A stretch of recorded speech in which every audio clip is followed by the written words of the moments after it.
etortzeagatik. Apirileko osoko bilkurarekin hasiera emango diogu, honenko gai zerrendarekin. Lehenengo puntu aurreko osoko bilkurak eta onartzea balegokio, aprobación sin proceder el acta de la sesión anterior. Bigarren puntuarekin mehatxa plataformaren mozioa, posición de la plataforma mehatxa. Hirugarren puntua, 2009ko maiatzaren 26an udal hauteskundeetako mahaikideak izendatzeko zozketa, sorteo de los componentes para las mesas electorales para las elecciones del 26 de mayo.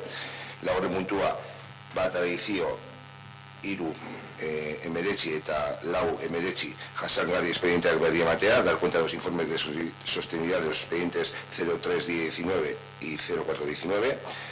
Seigarren puntua, poren irizpidea eta helburuak, criterios y objetivos del Plan General de Ordenación Urbana. Zazpigarren puntua, onartutako dekretuen herri ematea, de haciendo cuentas y decretos. Zortzigarren puntua, galderak eta bestelakoa, ruegos y preguntas. Zer, gai zerrendari buruz, zer ez,